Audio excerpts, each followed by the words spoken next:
नमस्कार साथियों, कैसे हैं आप सब। हम उम्मीद करते हैं कि आप लोग अच्छे होंगे। हम लोगों ने अब काफ़ी सफ़र आगे तय कर लिया है और आज 18वें टेस्ट के प्रश्नों की परिचर्चा के लिए आपके बीच हम उपस्थित हुए हैं। हम उम्मीद करते हैं कि आप सब जीतौर मेहनत कर रहे होंगे और अपने एक एक पल का सदुपयोग कर रहे होंगे। आइए आज के पहले प्रश्न पर हम चर्चा आरंभ करते हैं। हमारा पहला प्रश्न आपके बीच क्या है साथियों? हमारा पहला प्रश्न आपके बीच है, तेल, ग्रीस और पेंट से लगने वाली आग किस श्रेणी में रखी जाती है? तो हमेशा याद रखना, ये हमारी जो हैं आपकी ऑयल फायर हैं, तेलीय आग हैं। और तेलीय आग को ध्यान रखना आप लोग, तेलीय आग को क्लास बी के अंदर रखा गया है। ठीक है, इसे बुझाने के लिए हम लोग झाग प्रकार का फायर एक्सटिंग्यूशर यानी फोम टाइप फायर एक्सटिंग्यूशर का इस्तेमाल करते हैं, या नहीं तो हम लोग साहब ड्राई पाउडर टाइप का, ठीक है, ड्राई पाउडर टाइप के फायर एक्सटिंग्यूशर का इस्तेमाल करते हैं। अगर ये भी उपलब्ध नहीं हो तो CO2 का हम यूज़ करते हैं। मेरा जवाब हो गया ऑप्शन नंबर ए। ठीक है, क्लास ए के अंदर हम लोग कार्बोशियम फायर को रखते हैं। मैंने कई बार आपसे चर्चा किया है, ये कार्बोशियम फायर हमारी जो हैं क्या हो जाएंगी साथियों? लकड़ी, कागज, ठीक है, आपका कपड़ा, सूखा खरपतवार, उस सब में लगी आग होती हैं। क्लास डी के अंदर आपकी इलेक्ट्रिकल फायर आती हैं। साथ ही साथ हमारी धात्विक आग भी इसी के अंदर आती हैं। किसी भी मेटल के पार्ट्स में जो आग लगी हैं, ठीक है, वही इसी के अंदर आती हैं। इसके लिए CTC और CO2 लिया जाता है। यह तो पानी रेत से बुझ जाती है। क्लास सी के अंदर हमारी गैसीय फायर आती है। समझ गए क्या आती है? गैसीय फायर। और ये गैसीय फायर आपके LPG वगैरह में जो लगी आग होती हैं वो सब आती हैं। इसे बुझाने के लिए हम लोग CTC का प्रयोग करते हैं। CTC का पूरा नाम होता है कार्बन टेट्राक्लोराइड फायर एक्सटिंग्यूशर, ठीक है, जिसको हम लोग केमिकली क्या लिख सकते हैं? CCl4 लिखते हैं साथियों। तो मेरा राइट आंसर क्या है? ऑप्शन नंबर ए, बिल्कुल सही। चलिए आगे बढ़ते हैं। टी स्क्वायर का प्रयोग साथियों ध्यान रखना, हमारी जो टी स्क्वायर है इसका प्रयोग सतह की असटीकता को 90 डिग्री पर वो है कि नहीं है, मेरा कॉर्नर 90 पे है या नहीं है, ये जांचने के लिए करते हैं। ये वाला भाग मेरा क्या कहलाता है? ध्यान दीजिएगा, ये आपका ब्लेड कहलाता है। इसे हम लोग स्टॉक कहते हैं या समान रूप से हम हेड के नाम से भी जानते हैं। इसके द्वारा क्या किया जाता है? अगर ड्राइंग में आप देखिएगा तो हम लोग समांतर, पैरेलल, परपेंडिकुलर क्या कर सकते हैं? हम लोग पैरेलल और परपेंडिकुलर, ध्यान रखिएगा सरकार, लाइन खींचने में भी काम करते हैं। 90 डिग्री का कोण भी बना सकते हैं, पैरेलल लाइन भी खींच सकते हैं, ठीक है। और ये सब करना हमारे लिए बहुत ही सुलभ और सुगम हो जाता है। ड्राइंग शीट के अबोनी एज पे रखते हैं। अगर कोई बढ़ई मान लीजिए किसी टेबल को बनाने का काम किया है, तो इस कॉर्नर से हमें ये चेक हो जाता है कि हाँ ये बिल्कुल 90 पर है या नहीं है। तो मेरा राइट आंसर क्या हो जाएगा? 90 के कोण की सटीकता को मापने के लिए हम इसका क्या करते हैं? इस्तेमाल करते हैं। चलिए अगला प्रश्न है, कॉपर तार का प्रतिरोध यानी समान आर का हमारा क्या है? मान है मेरा प्रतिरोध का कितना? आर। अनुच्छेद क्षेत्र, लेकिन दुगने लंबाई के ऐसे 4 तारों को समांतर में क्या किया गया? जोड़ा गया। तो जब आप लंबाई दोगुना कर देते हैं तो मेरा प्रतिरोध भी क्या हो जाता है? दोगुना हो जाता है, क्योंकि मेरी आर जो होती है वो समानुपाती एल के होती हैं। अब यहां जो सिचुएशन बनी है ये हो गया 2R 2R 2R, है ना, और फिर यहाँ 2R। तो हमारे 2R मान के 4 प्रतिरोध आपस में कैसे जुड़े हैं सरकार? पैरेलल में जुड़े हैं। अब आपसे पूछ रहा है R इक्विवेलेंट, तो जब मेरे समान मान का N प्रतिरोध है पैरेलल में जुड़ा हो तो इक्विवेलेंट R/N होता है, जहां R किसी एक प्रतिरोध का मान है, तो मेरे एक प्रतिरोध का मान 2R हो गया। संख्या मेरी कितनी है, 4 है, तो 2 से ये 4 कट गया 2 बार में, मेरा मान कितना हो गया, R/2 हो गया। हम ऑप्शन नंबर कौन सा लें साथियों, बी। मेरा ऑप्शन क्या हो जाएगा, बी हो जाएगा। We are going with the right answer of this question is B dear friend. चलें आगे बढ़ें। आइए साहब, अगला प्रश्न है, बिजली की खपत इसमें सबसे अधिक होती है। तो हम सब देख रहे हैं, मेरा आयरन का भी हम लोग अब 350 वाट से लेकर के 700 वाट के भीतर ही सिमट जा रहे हैं। हमने अच्छी गुणवत्ता बनाई है, वाटेज मेरा कम हो गया। वॉशिंग मशीन भी जो आपका रहता है वह 300 से लेकर के आपका 400 वाट के बीच में ही मेरा अब मेंटेन हो रहा है। मेरी वैक्यूम क्लीनर भी जो है या लेस देन आपकी क्या होती है, 400 वाट में, यानी कि हम मैक्सिमम अगर जाएं यहाँ पर वैक्यूम क्लीनर के लिए तो मोटा मोटी आप रख लीजिए वही 500 वाट के अंदर ही हम नॉर्मली रह जाते हैं। वाटर हीटर जो है किसी भी हाल में 1000 वाट या उससे क्या होता है, अधिक में हमारा कम क्या होता है, उससे अधिक वाटेज का हुआ करता है। तो दिए गए सभी उपकरणों में वाटर हीटर जो है इसकी क्या होती हैं, वाटेज ज्यादा होती हैं। और यहाँ पर हम लोग हीटिंग एलिमेंट के रूप में याद रख लेना साथियों, हीटिंग एलिमेंट के रूप में हम किसका प्रयोग करते हैं, नाइक्रोम का। किसका प्रयोग करते हैं सरकार, हम लोग नाइक्रोम का प्रयोग करते हैं, निकेल और क्रोमियम का, जहां निकेल है आपकी 80% और 20% क्या है, क्रोमियम है। चलिए आगे बढ़ते हैं। अगला प्रश्न है, दिए गए परिपथ में चालकत्व तो बताइए। बड़ा मजेदार क्वेश्चन है साथियों। हम चालकत्व तो निकालने के लिए दो तरीके अपना सकते हैं। सबका पैरेलल कर दें और आप जानते हैं आपका G बराबर क्या होता है, 1/R होता है। अगर हम R इक्विवेलेंट निकाल लें तो G निकालना मेरे लिए सरल हो जाएगा, है कि नहीं है। तो हम R इक्विवेलेंट निकालते हैं तो 40-40 और 10 आपस में पैरेलल है, तो 40-40 का पैरेलल क्या हो जाएगा, 40/2 यानी 20। अब परिस्थिति मेरी क्या हो गई, अब मेरी परिस्थिति हो गई 10 और 20। यहां पर आपका 10 ओम, यहां आपका 20 ओम आपस में पैरेलल। तो आइए हम लोग कर देते हैं 10 गुना 20/20 प्लस 10, तो आपका हो गया 200/30, 0 कट गया, 20/3 ओम मेरा R इक्विवेलेंट आया। अब हम यहां से G निकाल लें तो 1/R इक्विवेलेंट करें तो 1/20/3, तो क्या हो जाएगा आपका साथियों, मान हो जाएगा, पलट जाएगा, 3/20 हो जाएगा, 0.175 आपकी महो हो जाएगी। ऑप्शन नंबर क्या हो जाएगा सरकार, ए हो जाएगा। क्या हो जाएगा, 0.175 महो। आप जानते हैं ना, इसे हम लोग महो से भी व्यक्त करते हैं, ओम इनवर्स से भी व्यक्त करते हैं, और हम इसे साइमन से भी व्यक्त करते हैं, क्योंकि साइमन ने इसको क्या किया था, सीमेन ने इसको खोजा था, इसीलिए उसके सम्मान में हम इसे सीमेन भी कहा करते हैं। विद्वान मित्रों चलिए आगे बढ़ते हैं। अगला प्रश्न है, कम्यूटेटर डैश में प्रयुक्त होता है। तो कम्यूटेटर हमारी डीसी मशीन में प्रयुक्त होता है। कहां पर होता है, डीसी मशीन में होता है। अब आप कहेंगे सर मोटर में कि जनरेटर में, मोटर में भी होता है और मेरे जनित्र में भी होता है। ठीक है, मेरा जो मोटर है उसमें यह क्या करता है, डीसी को एसी में बदलता है, और जनित्र में क्या करता है, एसी को डीसी में बदलता है। ये उठा हुआ भाग जो है इसको हम राइजर कहते हैं। इसी के साथ हम लोग वाइंडिंग को जोड़ने का काम करते हैं। यह जो सेक्शन बना है यह किसका बना होता है साहब, हार्ड ड्रॉन, किसका बना होता है, हार्ड ड्रॉन कॉपर का बना होता है। किसका बना होता है, हार्ड ड्रॉन कॉपर का बना होता है। ये जो काला काला देख रहे हैं बीच में, ये अभ्रक की क्या है साहब, पत्ती है।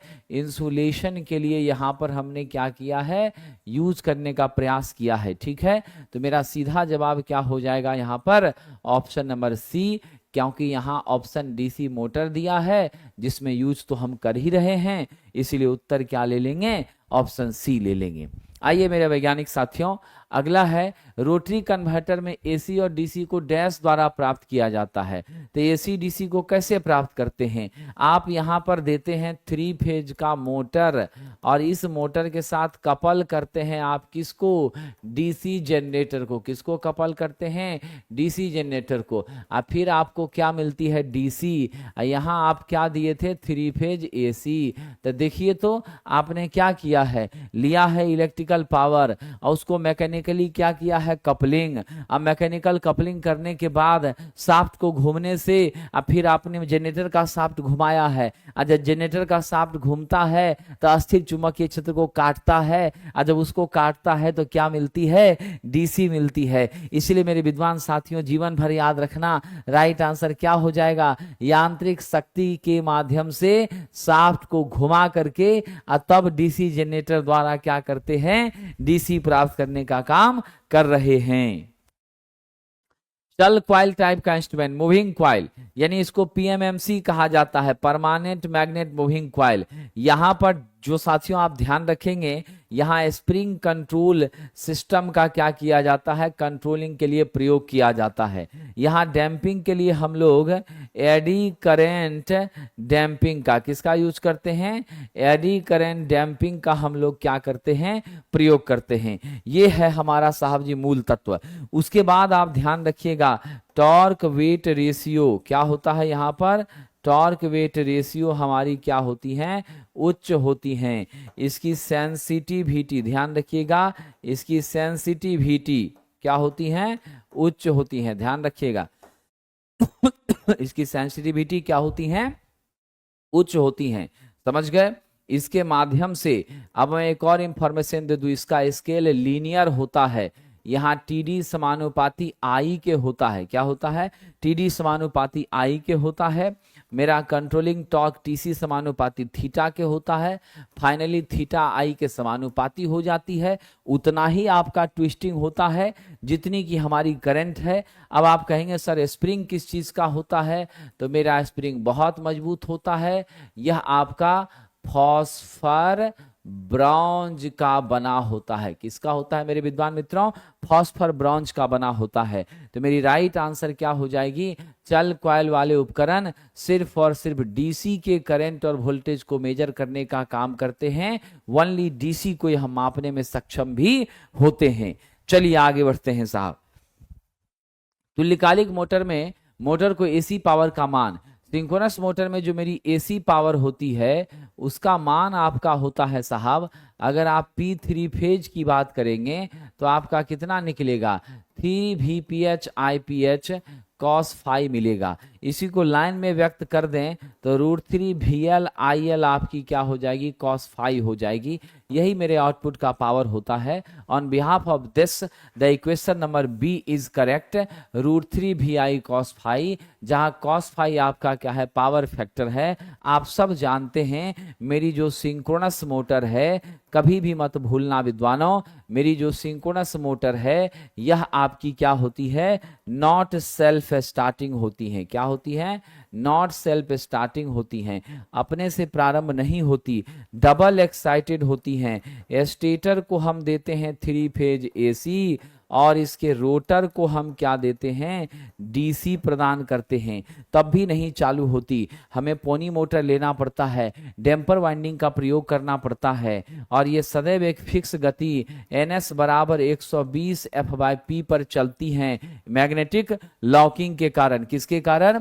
मैग्नेटिक लॉकिंग के कारण इसकी गति में कोई चेंजिंग नहीं होता, भले लोड घटे या बढ़ जाए। इसका प्रयोग हम करते हैं पावर फैक्टर के सुधार के लिए और वोल्टेज रेगुलेशन के सुधार के लिए। इन दोनों चीजों के लिए इसका क्या करते हैं? प्रयोग करते हैं। तो जीवन भर याद रख लेना, option number B is the correct for this question. Now dear friend, distribution panel का हम क्यों प्रयोग करेंगे? नाम से ही संस्कार समझ में आता है। डिस्ट्रीब्यूशन पैनल जो है हमारी लाइन की रिक्वायरमेंट के हिसाब से अलग अलग भागों में बांटता है। आपको रिक्वायरमेंट जितने की है उतना ही उधर उधर आपका शिफ्ट करता है। तो वोल्टेज को प्रॉपर रूप से, वोल्टेज को एक समान रूप से वितरित करने के लिए, वोल्टेज को एक समान रूप से वितरित करने के लिए तब हम इसका क्या करते हैं, इस्तेमाल करते हैं, जिससे सारी चीजें क्या होती हैं, बराबर मात्रा में वोल्टेज डिस्ट्रीब्यूट होता है। और यह सबसे बढ़िया मेथड है, आज इसी का सबसे ज्यादा प्रयोग करते हैं हम। अगर डोमेस्टिक की बात करें तो वहां भी डिस्ट्रीब्यूशन प्रणाली का यूज करते हैं, जिससे हमारी वायरिंग के लिए भी जितने उपकरण है सबकी एक्सेसिबिलिटी क्या होती है, बढ़िया हो जाती है। We are going with the option number C dear friend. चलिए कह रहा 3 इनपुट नॉर गेट कब उच्च आउटपुट देगा। तो साहब जी मेरा नॉर गेट है। आप सब तो काफी मेहनती छात्र हैं, आपकी विद्वता को मैं भी नमन करता हूं, लेकिन मैं आपसे एक छोटी सी गुजारिश ये करना चाहता हूं कि हमारा जो नॉर है यह बना कैसे है। यह नॉट प्लस और से बना है। क्या बना है? नॉट प्लस और से बना है, जो कि नॉर हो गया। नॉट मेरा क्या होता है, अगर ए इनपुट दीजिए तो ए इनवर्स हो जाता है, और आपका क्या होता है, ए प्लस बी आप दे रहे हैं तो हमारा ए और बी दे रहे हैं तो ए प्लस बी और में हो जाता है। तो इसका जो है, अगर आपने ए बी और सी 3 इनपुट दिया है तो हमारी यहाँ क्या हो जाएगी, ए प्लस बी प्लस सी का बार हो जाएगा। क्या हो जाएगा? ए प्लस बी प्लस सी का बार हो जाएगा। अब आप ए भी 0, बी भी 0 और सी भी 0 करते हैं तो 0 का इन्वर्स यानी आपका क्या होगा, 1 होगा, है ना। मतलब स्पष्ट है, जब सभी इनपुट हमारे लो होंगे तभी आउटपुट क्या होगा, उच्च मिलेगा। यानी जब सभी इनपुट निम्न होंगे तब हमको आउटपुट उच्च मिलेगा। पलट के देख लीजिए, 0 1 0 तो 1 आ गया, 1 का उल्टा करिएगा 0 आ गया। कोई भी एक अगर हाई रहेगा तो आपका क्या हो जाएगा, ध्यान रखिएगा, हमारा आउटपुट लो आ जाएगा। इसीलिए जब सब लो रहेगा तभी ये मेरा हाई आएगा। यही तो इसकी खासियत है। और हम सब जानते हैं नैंड गेट और नॉर गेट को किस नाम से जाना जाता है, यूनिवर्सल गेट के नाम से जाना जाता है। और एंड नॉट, ये तीनों को बेस गेट कहा जाता है। यह मेरा आधार स्तंभ है, इसी के आधार पर हम बाकी गेटों की पुनर्निर्माण करने की कोशिश करते हैं। दोस्तों कह रहा कोल कैथोड डिस्चार्ज विधि, यह भी मेरी एक प्रकार की गैसियस डिस्चार्ज ही है। लेकिन यह जो गैसियस डिस्चार्ज लैंप विधि है, इस विधि में हमारी कैथोड गर्म नहीं होती, हीट का उत्सर्जन ऑन बिहाफ ऑफ कैथोड नहीं है। इसीलिए हम इसको किस रूप में जानते हैं, तो हम कोल कैथोड कहते हैं। यह सिद्धांत नियॉन लैंप में जो है यूज किया जाता है। नियॉन लैंप की आयु बहुत ज्यादा होती है, 50,000 आवर्स होती है। और याद रखना, हम लोग इंडिकेटर के रूप में इसका क्या कर रहे हैं, काफी ज्यादा प्रयोग कर रहे हैं। आजकल सजावटी लाइट में भी नियॉन साइन ट्यूब का यूज बहुत हो रहा है। 1 ओम से 1 मेगा ओम के परास का प्रतिरोध है। एक्चुअली यहाँ पर लिखना चाहिए था 0.1 मेगा ओम, ठीक है। कितना? 1 से 0.1। तो 1 से 0.1 का जो मेरा प्रतिरोध है, आप जानते हैं मेरे विद्वान मित्रों, यह जो है आपका कौन सा प्रतिरोध है, यह मध्यम मान का प्रतिरोध। क्या है? यह मध्यम मान का प्रतिरोध है। और इस मध्यम मान के प्रतिरोध को मापने के लिए हम लोग किसका यूज करते हैं, व्हीटस्टोन ब्रिज का क्या करते हैं, प्रयोग करते हैं। तो मेरा राइट आंसर क्या हो जाएगा, व्हीटस्टोन। केल्विन की मदद से 1 ओम से कम का, यानी यह जो है मेरा क्या होता है, लो रेसिस्टेंस होता है, इसका हम लोग यूज करते हैं। और याद रखना, मेगर का प्रयोग आप 0.1 मेगा ओम से अधिक के लिए हम क्या करते हैं, यूज करते हैं। 0.1 से 1 मेगा ओम से अधिक के लिए। तो मेरी जो मेगर है साथियों, ध्यान रखना, ये उच्च इंसुलेशन रेजिस्टेंस को मापने का काम करता है। क्या करता है विद्वान मित्रों? उच्च इंसुलेशन रेजिस्टेंस को मापने का काम करता है। तो मेरा राइट आंसर क्या है यहाँ पर, व्हीटस्टोन ब्रिज, ऑप्शन नंबर ए। चलिए आगे बढ़ते हैं। डीसी मशीन के किस भाग को बार बार मरम्मत करनी पड़ती है? इसका ब्रश और कम्यूटेटर वाला जो पार्ट है, यहाँ पर आपको मेंटेनेंस ज़्यादा करनी पड़ती है, क्योंकि ब्रश का घर्षण आपके किससे हो रहा है? मेरे कम्यूटेटर से हो रहा है। और मशीन में डीसी जनरेटर में कम्यूटेटर आपको मालूम ही है, एसी को डीसी में बदलता है, और मेरी ब्रश उस डीसी को कलेक्ट करके कहाँ देती हैं साहब? तो मेरे आउटपुट में देती हैं। जनरली जो ब्रश लेते हैं वो हम कार्बन का लेते हैं, क्योंकि मेरा कार्बन सॉफ्ट होता है, मुलायम होता है, और इसका कॉन्टैक्ट रेजिस्टेंस उच्च होने के कारण स्पार्किंग जल्दी बिल्कुल भी नहीं होती हैं, इसलिए हम ऐसा करने का काम करते हैं साथियों। चलिए, किस प्रकार की वायरिंग सबसे लोकप्रिय और मजबूत है? तो आज के समय में पूरे मार्केट में छाया हुआ है कंसील कंड्यूट। ये बात अलग है कि थोड़ा महंगा है, लेकिन है साहब जी कैसा? पूरी तरह से सुरक्षित। आप प्लस दीवारों की खूबसूरती भी जबरदस्त रहती है। जब मकान बना रहे होते हैं तो सेटरिंग के टाइम पर ही हम लोग पाइपिंग करने का काम वहां पर कर लेते हैं, ये ध्यान दीजिएगा। उसी टाइम में क्या करते हैं हम लोग? पाइपिंग करने का काम करते हैं। और हर आदमी आजकल अपने घर में इसी का यूज कर रहा है। अंदर में सब दीवार कटिंग करके हमने सारा पीवीसी पाइप को डाल दिया, उसको हुक लगा के टाइट कर दिया, ऊपर से प्लास्टर कर दिए, पेंट कर दिए। सिर्फ हमें क्या दिखता है? मेरा बोर्ड दिखता है और उस पर स्विच, बाकी कहीं भी कुछ आपको पता नहीं चलता है। तो पूरी तरह से सेफ, सुरक्षित और जबरदस्त है ये। एससीआर में क्या होता है साथियों? एससीआर की बात करते हैं। इसका पूरा नाम है सिलिकॉन कंट्रोल्ड रिएक्टिफायर। क्या नाम है? सिलिकॉन कंट्रोल रिएक्टिफायर इसका पूरा नाम है। विद्वान मित्रों, इसमें आपकी 4 लेयर होती हैं, 3 जंक्शन होते हैं।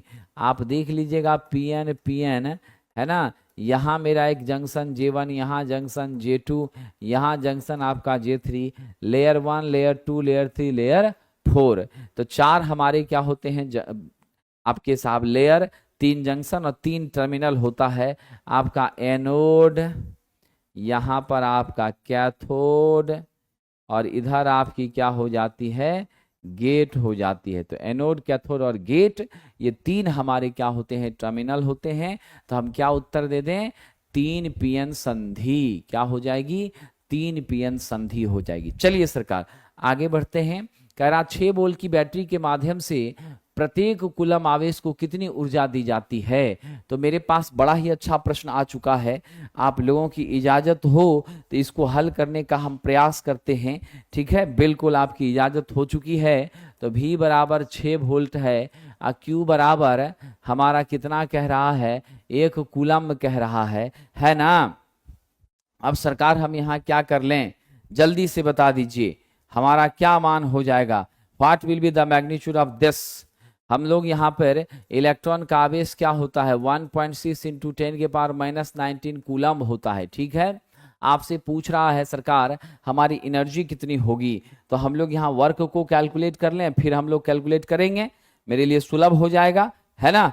तो हम सब यहाँ जानते हैं मेरा W क्या होता है? जल्दी से बताइए।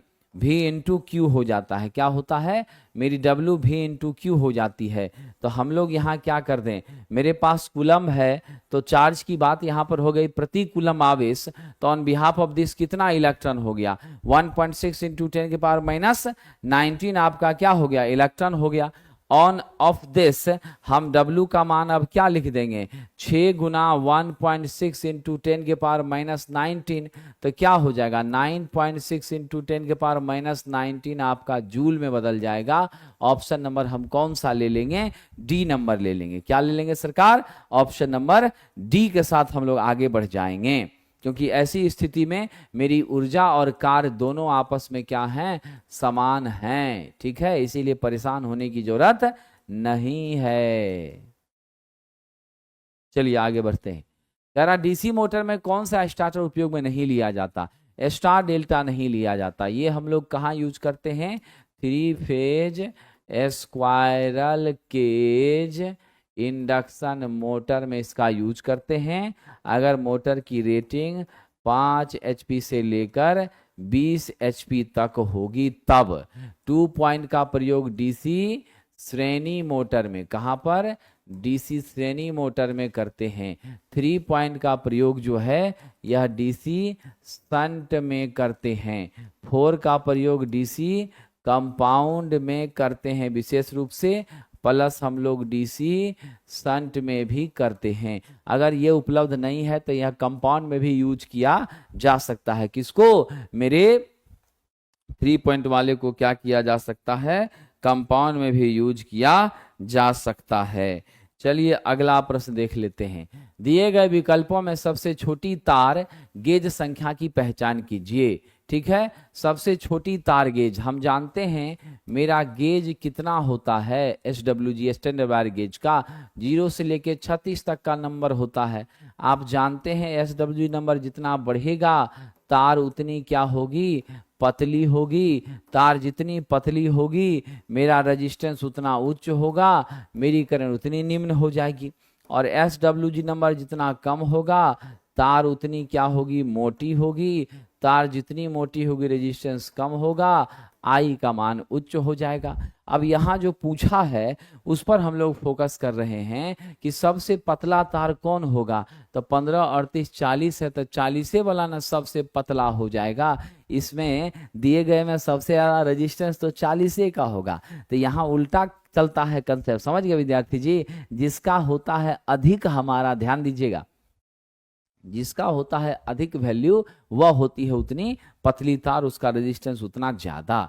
निम्नलिखित में से सबसे कम मजबूत प्रतिचुंबकीय पदार्थ कौन सा है? Strongest diamagnetic, paramagnetic, ferromagnetic, diamagnetic.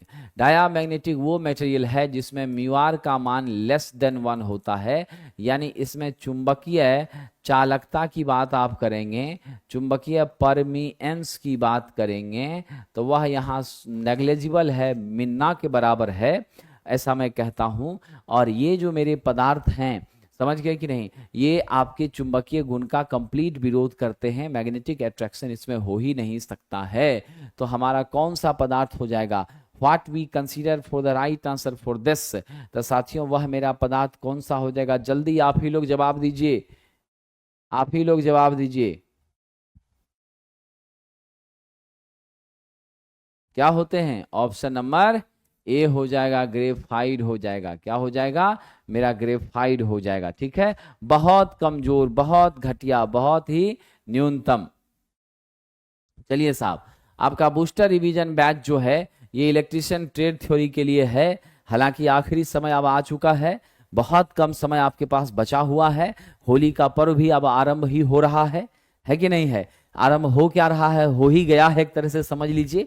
मैं यही प्रार्थना ईश्वर से करूंगा कि ये होली तो आप अपने मेहनत में लगा रहे हैं, लेकिन अगली होली आपकी खुशियों वाली होली होगी। वो सच में वो गुलाल आपके चेहरे के उस मुस्कान को बिखेरने का काम करेगी जिसके लिए आप अभी तक संघर्ष कर रहे हैं। आप सबको मेरी हार्दिक शुभकामनाएं साथियों। आप सब लोग जीतो और मेहनत करें और अपने लक्ष्य को इस बार भेद कर ही दम लें। तो ये 199 में प्लेटफॉर्म बाय नवीन कुमार सिंह एप्लीकेशन पर बैच उपलब्ध है, जो कि ऑलमोस्ट अब कंप्लीट हो गई हैं। जितनी चीजें आपको बतानी है वो बता दी गई हैं। आप इसकी मदद से सिर्फ स्वाध्ययन करेंगे, रिवीजन करेंगे। ठीक वही चीज हमारी ऐसे सभी ट्रेड के छात्रों के लिए बेसिक साइंस और इंजीनियरिंग ड्राइंग की ये बैच है मात्र 199 रुपीज में। यहां भी लगभग सभी टॉपिक कवर कर दिए गए हैं अभी तक में, और आप सिर्फ और सिर्फ रिवीजन करेंगे, प्रैक्टिस करेंगे और परफॉर्म बेहतर करेंगे साथियों।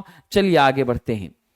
कह रहा आर्क वेल्डिंग के मामले में आंखों की सुरक्षा के लिए डैश का इस्तेमाल करना चाहिए। तो जरूर आंखों पर अगर चमक ज्यादा आएगी, चौंध आएगी तो मेंटल स्ट्रेस होगा, सर में दर्द होगा। तो हम लोगों को धूप चश्मा, धूप से बचने के लिए, चेहरे का मांस फेस बचाने के लिए, साफ चश्मा सुरक्षित ढंग से देखने के लिए ये काला चश्मे का आवरण हम लोग जरूर क्या करते हैं? लगाते हैं, जिससे चिंगारी वगैरह का या उस वेरिएशंस के साथ जो लाइटनिंग हो रही है उससे हमें क्या होती है साहब? यहां पर रिलीफ मिल जाती है, सुरक्षा मिल जाती है। We are going with the option number ए।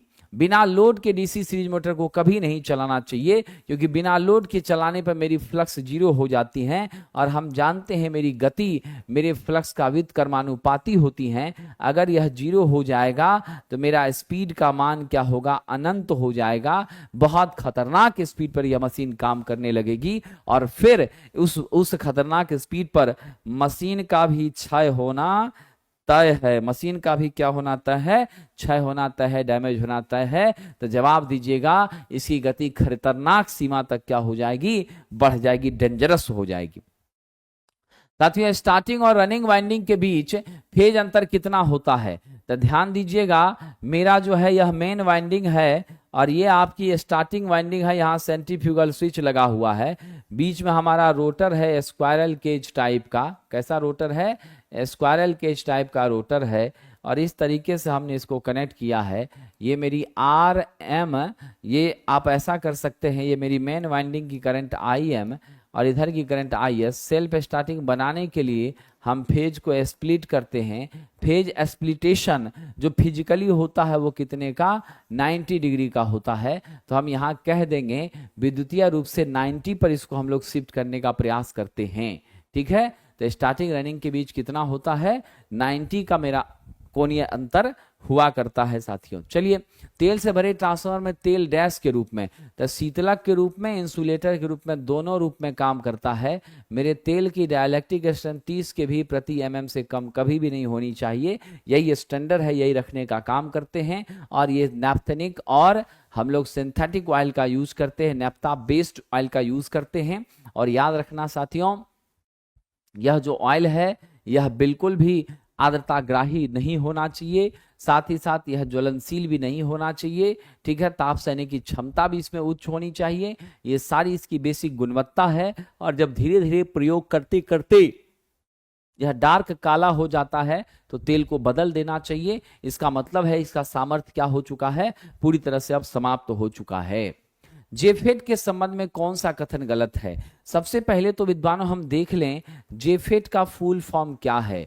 इसका फुल फॉर्म होता है जंक्शन फील्ड इफेक्ट ट्रांजिस्टर। क्या होता है, जंक्शन फील्ड इफेक्ट ट्रांजिस्टर होता है जेफेट।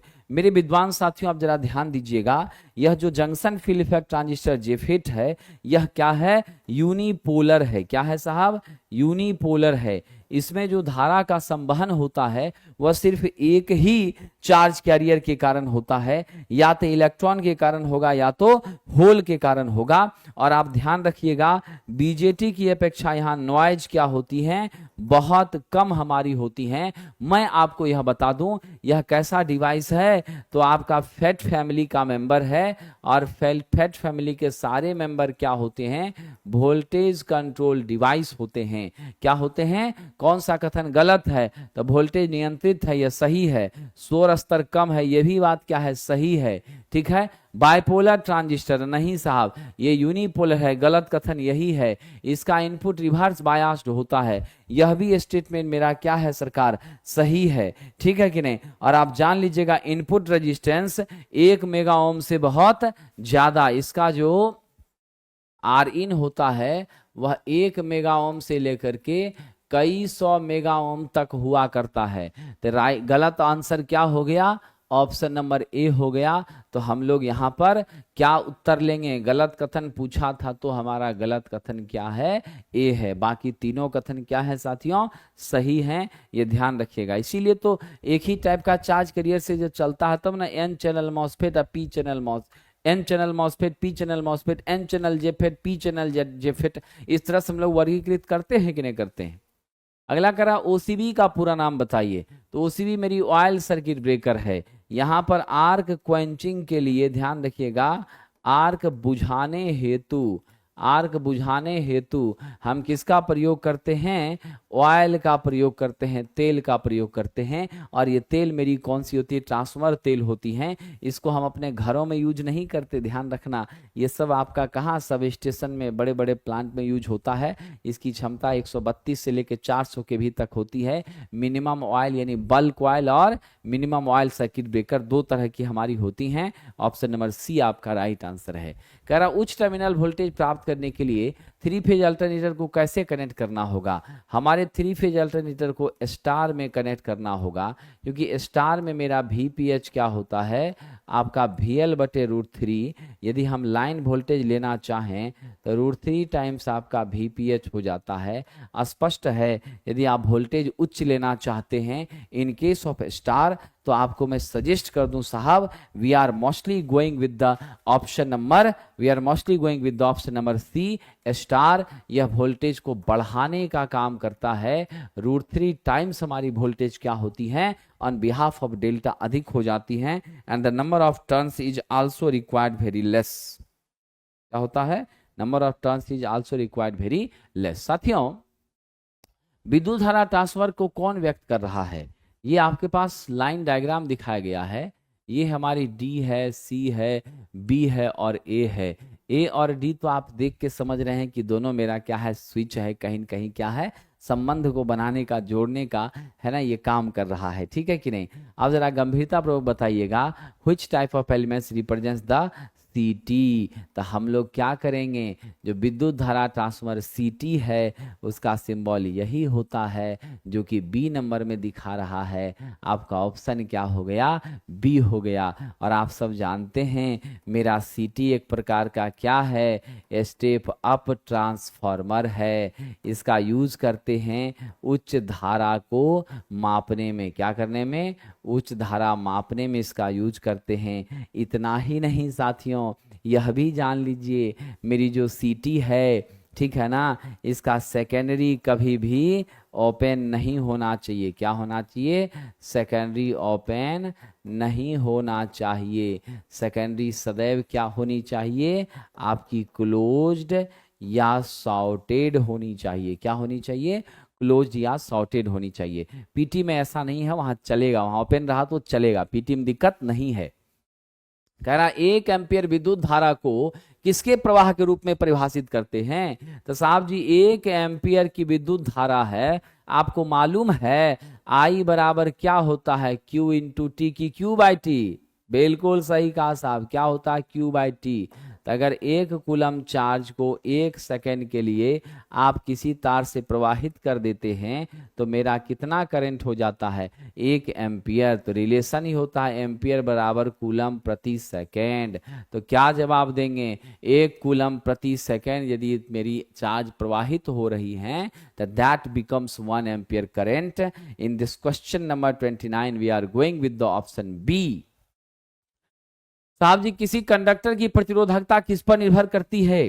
साथियों ध्यान देना, मेरे कंडक्टर का जो स्पेसिफिक रेजिस्टेंस है, क्या है साहब? स्पेसिफिक रेजिस्टेंस है। हम इसे कैसे व्यक्त करते हैं? इसको हम लोग ओम मीटर से सूचित करते हैं। इसका सिंबल क्या है? आपका रो है। क्या है?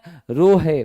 अब यहां से गौर कीजिएगा, यह न लंबाई पर डिपेंड करती है, न ही हमारे साहब जी क्रॉस सेक्शन एरिया पे डिपेंड करती है, या सिर्फ डिपेंड करती है तो नेचर ऑफ मटेरियल पर, आपका पदार्थ कैसा है उस पर, और दूसरा नंबर हमारे टेम्परेचर पर। किस पर? टेम्परेचर पर। ठीक है, तो तापमान के बढ़ने घटने से इसके मान में कमी ज्यादा होती है। एरिया हो गया, लंबाई हो गया, शेप हो गया, वॉल्यूम हो गया, इस सब से कुछ नहीं फर्क पड़ता है। तो यानी आपका लंबाई, क्षेत्रफल, आयतन का खत्म है मान। पदार्थ से संवाहक बना है, वह कंडक्टर जिस मेटेरियल से बना है, अब वो आयरन है कि सिल्वर है कि कॉपर है कि आपका गोल्ड है, उस पर डिपेंड करेगा कि जो जिस टाइप का material, that type of characteristics of this. तो ये बातें हैं साहब, इसीलिए तीनों से कोई मतलब नहीं रहा। अगला देख लीजिएगा, कह रहा 12 वोल्ट 3 एम्पियर आवर की निर्देश वाली बैटरी से 10 घंटे तक लगभग कितनी धारा हम लोग ले सकते हैं? तो क्वेश्चन तो बड़ा ही मजेदार है। हम अगर बात करें साहब, how much current we are taking, तो देख लीजिए 10 घंटे तक ली जाने वाली धारा, तो हम लोग धारा का मान क्या करेंगे? AH बटे आवर। AH आपका 3 घंटा 10 है, तो हम लोग क्या करेंगे? 0.3 एम्पियर की करंट 10 घंटे तक यूज कर सकते हैं। क्या कर सकते हैं? 0.3 एम्पियर की करंट 10 घंटे तक यूज कर सकते हैं। अगला है 1 सेंटीमीटर की दूरी पर दो प्लेट के बीच विभवांतर कितना है? 10 वोल्ट है। V बराबर आपका 10 वोल्ट है। प्लेट के बीच की दूरी डिस्टेंस कितनी है? 1 सेंटीमीटर है। ठीक है, अब आपसे पूछ रहा इलेक्ट्रिक फील्ड E बराबर व्हाट। क्वेश्चन तो बहुत मजेदार है, लेकिन हम इसको मापते हैं वोल्ट प्रति मीटर में, तो मुझे बदलना पड़ेगा 1 सेंटीमीटर को मीटर में। अब मेरा मान क्या हो जाएगा? तो अब ये हो जाएगा 0.01 मीटर। 100 से भाग देंगे ना जी, 0.01 मीटर। अब E बराबर आप जानते हैं V/D होता है, तो V हमारा हो गया 10 और D हमारा है 0.01। अब इसको सिंप्लीफाई कर लेते हैं तो 1000 वोल्ट प्रति मीटर हो जाता है। क्या होता है सरकार? 1000 वोल्ट प्रति मीटर। तो we are going with which option? We are going with option number B. Clear? तो बहुत ही बेसिक क्वेश्चन था। तो क्या हो गया मेरा? 1000 वोल्ट प्रति मीटर मेरा आंसर आ गया। ठीक है, चलिए अगले प्रश्न की ओर चलते हैं। क्या विद्यार्थी आगे बढ़ें? चलिए आगे बढ़ते हैं।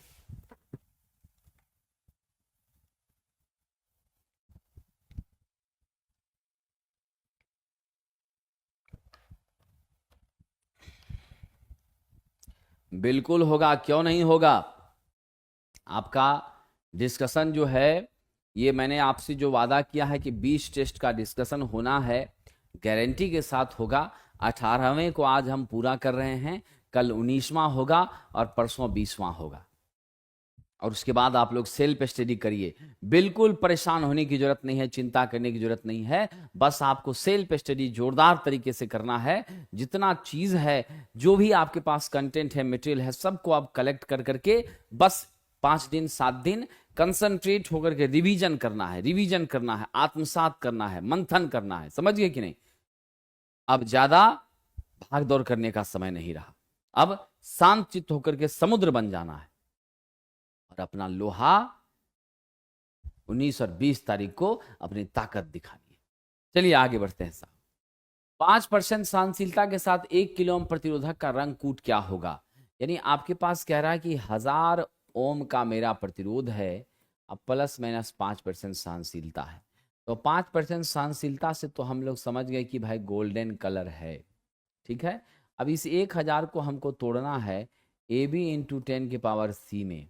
हम क्या लिख सकते हैं जरा बताइएगा? 10 × 10⁻² ±5% लिखा जा सकता है, एकदम लिखा जा सकता है। ये 1 क्या क्या हो गया? BB रॉय, ये आपका ब्राउन हो गया। 0 ब्लैक हो गया। 2 रेड हो गया। 5% गोल्डन हो गया। ब्राउन ब्लैक रेड गोल्डन कहाँ मिल रहा है? Brown black red golden, option number ए, ब्राउन ब्लैक रेड गोल्डन। ये विद्यार्थी जी, तो जो मेरा स्टैंडर्ड है उस पर हम लोग तोड़ दिए। प्लस माइनस आपका D% होता है ना, R बराबर, तो देख लीजिए D मेरा 5 है, 5% गोल्ड का होता है। ठीक है, चलिए आगे बढ़ते हैं। पृथ्वी का प्रतिरोध है नेचुरली हम लोग मानते हैं कितना साहब? लगभग 0 मानते हैं। प्रैक्टिकली कुछ होता है 1 ओम, 5 ओम, 8 ओम, जहां जैसी परिस्थिति है, मिट्टी की जो स्थिति है उस हिसाब से वेरी करती है, लेकिन separately we are maintaining it as a 0। ठीक है, अगर आपसे पूछा जाए इसकी धारिता के बारे में, तो हम लोग धारिता को अनंत मानते हैं। हम लोग जो है साहब इसके वोल्टेज को भी क्या कंसीडर करते हैं? जब धारिता अनंत हो गई तो वोल्टेज भी आपका 0 माना जाता है। ठीक है, तो इसीलिए कहा गया है कि प्रतिरोध को भी लगभग हम क्या मानते हैं? 0। और इसीलिए तो हम लोग क्या करते हैं, अगर रेजिस्टेंस बढ़ रहा हो तो नमक हो गया, चारकोल हो गया, पानी हो गया, ये सब अर्थिंग के दौरान डाल दिया करते हैं, या गहराई ज़्यादा हम लोग कर देते हैं ताकि नमी मेंटेन रहे। कह रहा परमानेंट मैग्नेट, तो परमानेंट मैग्नेट की खासियत आप जानते हैं, जल्दी मैग्नेटाइज भी नहीं होगा और जल्दी डीमैग्नेटाइज भी जल्दी मैग्नेटाइज नहीं होगा, और तो और जल्दी डीमैग्नेटाइज भी नहीं होगा। इसकी सबसे महत्वपूर्ण बात ध्यान दीजिएगा कि इसकी सबसे महत्वपूर्ण बात क्या है साथियों। तो सबसे महत्वपूर्ण बात इसकी है कि यह आपका क्या होता है, रेसिडुअल मैग्नेटिज्म बहुत ज़्यादा मेंटेन करता है, यानी अवशिष्ट चुंबकत्व इसमें काफ़ी होती है। डीसी एप्लीकेशन के लिए यह काफ़ी फेवरेट माना जाता है। हिस्टैरिसीस लॉस उच्च होती है साथियों। हमारा जो प्रश्न है उसका सही और सूटेबल जवाब क्या है, आप एल्निको, सेमेरियम कोबाल्ट, तो ये सभी का प्रयोग हम लोग हार्ड मटेरियल बनाने में, हार्ड मैग्नेटिक मटेरियल बनाने में करते हैं। इसकी कोरेसिविटी और रिटेंटिविटी भी क्या होती है, उच्च होती है। इसका बीएच कर्व का एरिया भी क्या होता है, चौड़ा होता है, वाइड होता है। ठीक है, कह रहा अगर ट्यूबलाइट में चोक नहीं लगाया जाए तो क्या होगा, लगाते ही नहीं हैं तो क्या हो जाएगी, अगर लगाते ही नहीं हैं और सीधा सप्लाई देते हैं तो मेरा क्या हो जाएगा, फ्यूज हो जाएगा, समाप्त हो जाएगा, उड़ जाएगा।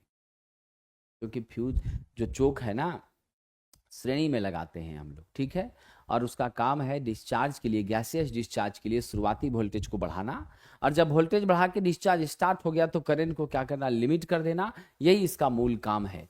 तो अनुनाद पर आरएलसी श्रृंखला परिपथ में धारा, साहब जी अनुनाद पर श्रृंखला परिपथ की बात हो रही है, आरएलसी सीरीज परिपथ की बात हो रही है। तो मेरा जो सीरीज सर्किट है वहां आप देख लीजिएगा कि इसमें क्या होता है, आपका जब XL इक्वल टू XC होता है ना, तब जाकर के मेरी क्या हो जाती हैं, इम्पिडेंस आपकी Z किसके बराबर, मेरे रेजिस्टेंस के बराबर हो जाती हैं। ऐसे केस में मेरा पावर फैक्टर R/Z होता है, जो कि आपका क्या होता है, R/R ही होता है, यहाँ हो जाता है 1। तो यानी Z के R के बराबर होने के कारण मेरी पावर फैक्टर क्या मिल जाती है, यूनिटी। और इस परिस्थिति में जब मेरी पावर फैक्टर यूनिटी होती है, मेरा जेड आर के बराबर होता है, मेरी करंट मैक्सिमम होती है, जिसका मान सिर्फ क्या होता है, I m equal to V by R, क्योंकि बाकी कंपोनेंट तो यहाँ है ही नहीं।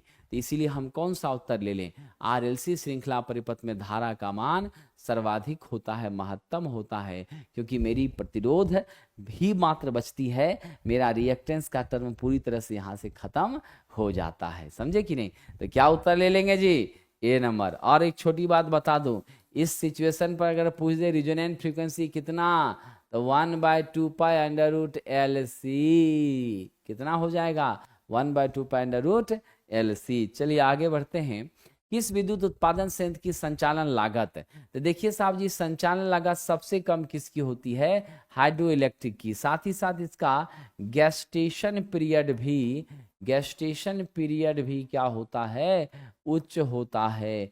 यानी आप ध्यान रखिएगा, 100 वर्ष या उससे अधिक तक भी यह बड़े आराम से चलता है साथियों, ठीक है।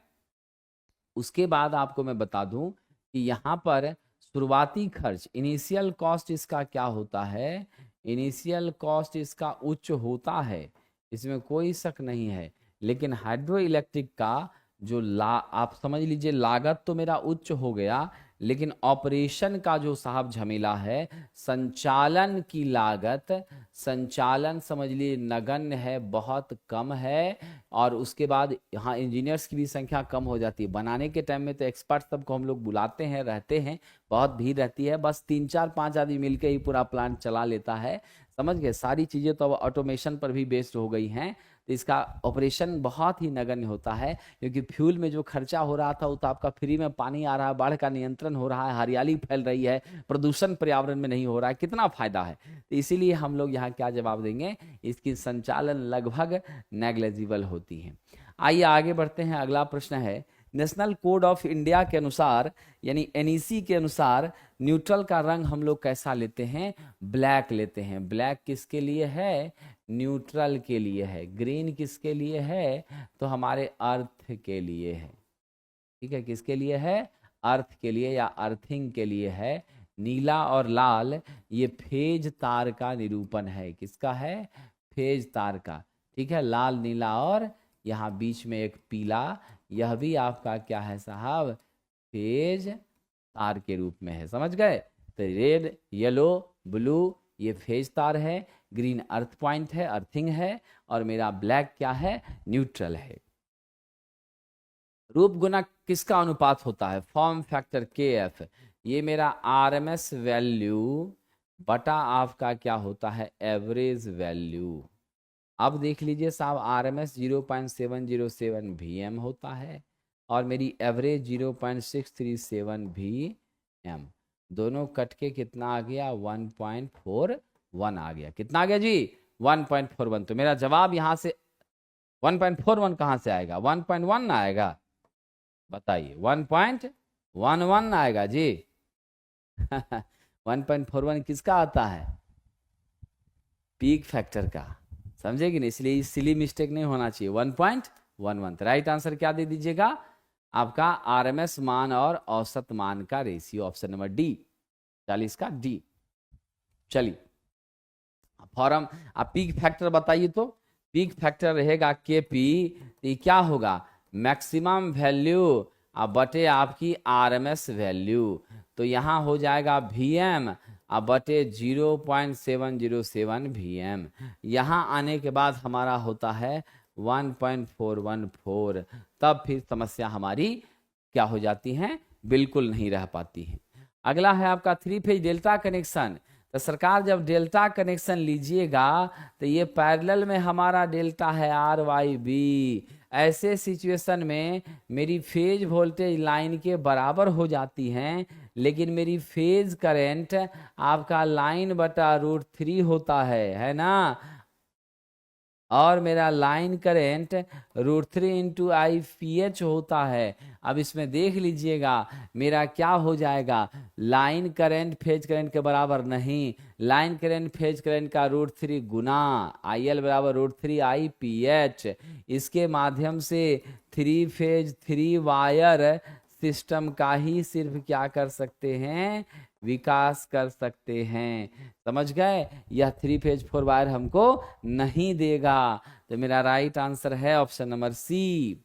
कह रहा है कि इलेक्ट्रोलाइट में विद्युत प्रवाह डैश के माध्यम से होता है। तो इलेक्ट्रोलाइट में विद्युत प्रवाह जो होता है वो फ्री इलेक्ट्रोलाइट है ना? तो यहाँ आयन के माध्यम से होता है। यहाँ किसके माध्यम से? पॉजिटिव व निगेटिव आयंस के माध्यम से होता है।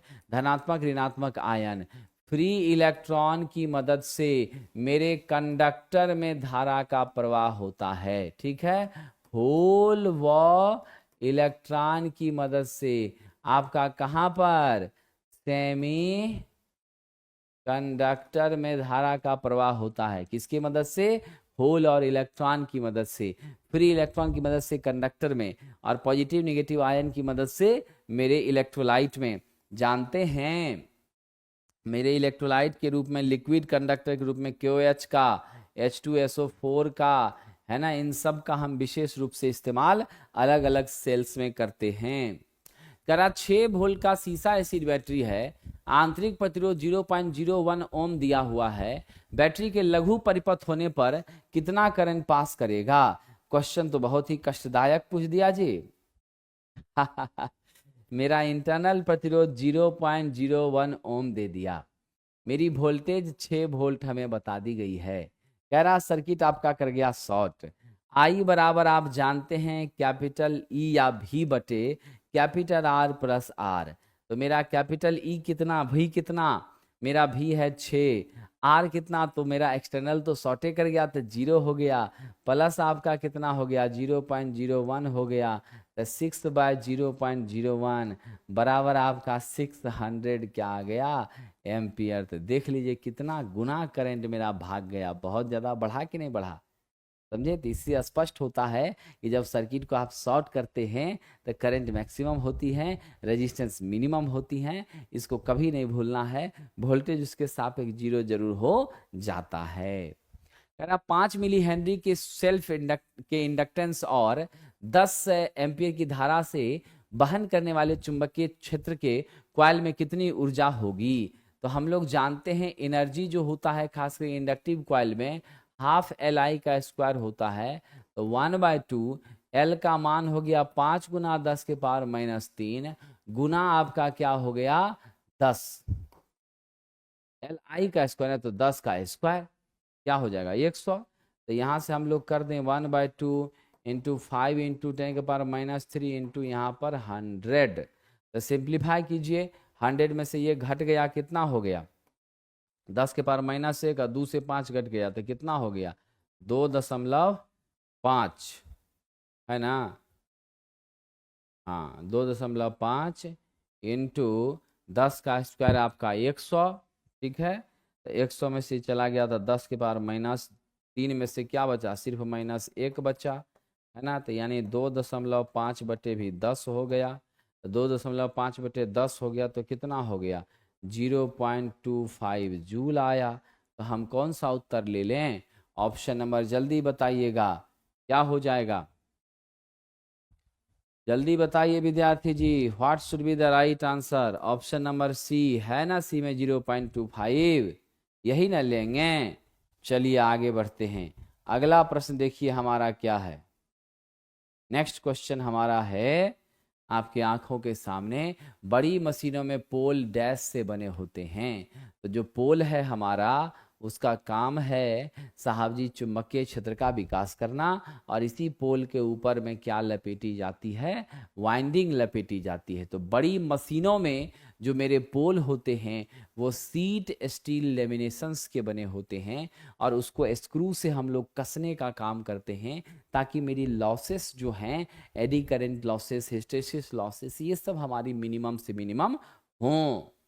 किसी 3 फेज आपूर्ति में फेजों के बीच का कोण, चाहे वो स्टार हो चाहे डेल्टा हो, we always remember that the magnitude of आपका क्या होता है, phase angle between 2 phases of a 3 phase system, that becomes 120 degree. और सब आपका आर वाई बी के सीक्वेंस में दिखाते हैं, आर से वाई के बीच 120, वाई से बी के बीच 120, अब बी से आर के बीच भी कितना, 120। टोटल मिलाकर के 360 का एक साइकिल पूरा होता है। We are going with the answer number A, 120 degree. चलिए अगला प्रश्न है, फ्लेमिंग के राइट हैंड रूल का उपयोग कहां पर। मैंने बताया है राइट हैंड रूल जो होता है, हमारी अंगूठा कंडक्टर के मोशन को बताती हैं, मेरी तर्जनी मैग्नेटिक फील्ड की दिशा को बताती हैं, और मेरा जो मध्यमा है साथियों वह क्या बताता है, इंड्यूस ईएमएफ या धारा की दिशा बताती है। यानी इसका प्रयोग, राइट हैंड रूल का प्रयोग साहब कहाँ होता है, डीसी जनित्र में होता है। मोटर की बात करेंगे तो हम लोगों का क्या हो जाएगा, लेफ्ट हैंड रूल हो जाएगा। क्या हो जाएगा जी, लेफ्ट हैंड रूल हो जाएगा। कह रहा हिस्टैरिसीस हानि को उस कोर के लिए सामग्री का चयन करके कम किया जा सकता है। हम लोग एक छोटी सी चीज जानते हैं, पीएच बराबर होता है K h B m to the power 1.6 f into V watt. ये के एच मेरा क्या है सरकार, हिस्टैरिसीस कॉफिशिएंट है, ठीक है। और ये हिस्टैरिसीस कॉफिशिएंट जो हमारा है वह आप देख रहे हैं कि पीएच, अगर ये के एच का मान कम होता है तो मेरी पीएच भी नेचुरली क्या हो जाएगी, कम हो जाएगी। और इसके चयन के लिए हम लोग अच्छी गुणवत्ता का क्या करते हैं, अच्छी गुणवत्ता का ध्यान रखिएगा,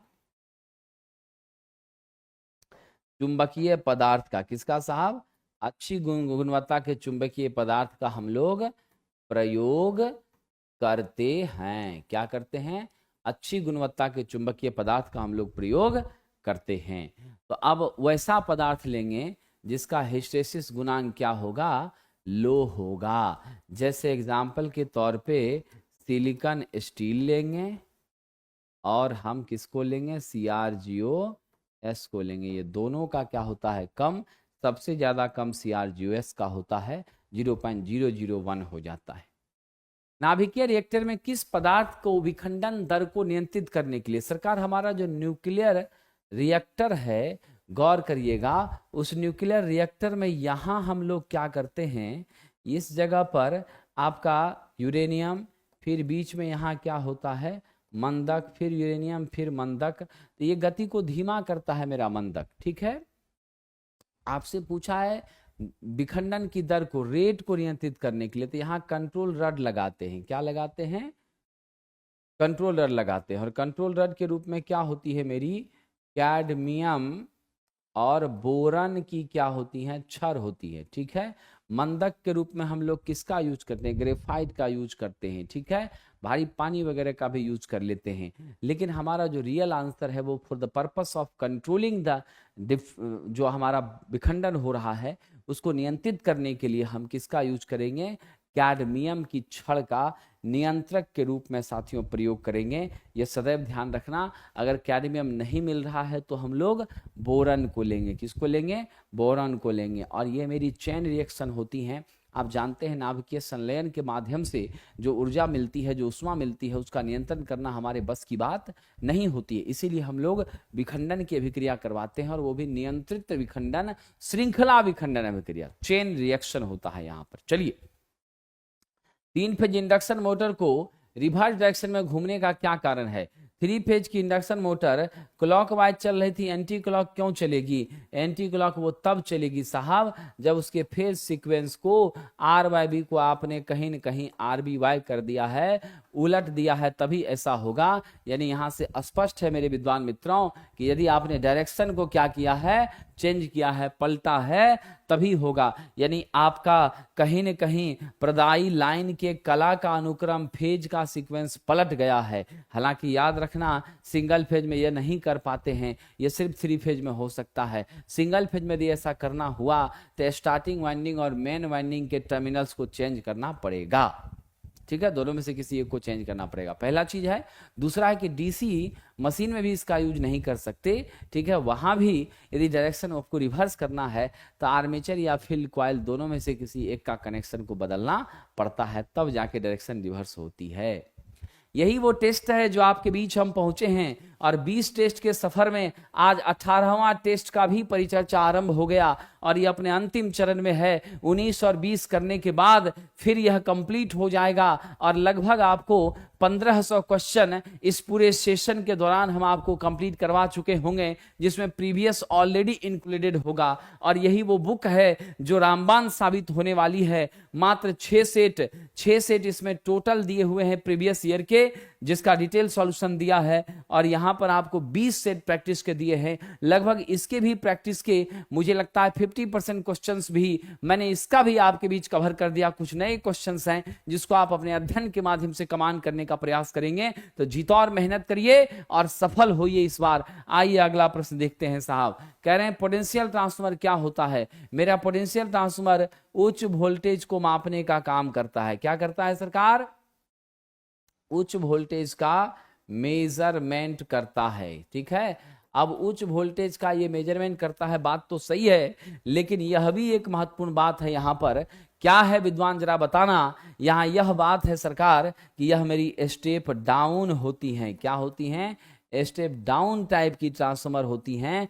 और हमें मालूम होना चाहिए कि हम लोग 100 से लेकर के 110 वोल्ट का वोल्ट मीटर, क्या करना साहब, इतना का वोल्ट मीटर लगा करके बड़े आराम से हम क्या कर सकते हैं, ध्यान दीजिएगा, वोल्ट मीटर लगा करके हम बड़े आराम से उच्च मान के वोल्टेज को, प्राइमरी के वोल्टेज को मापने में सक्षम हो जाते हैं। इसका अगर सेकेंडरी खुला भी है तो कोई फर्क नहीं पड़ता है।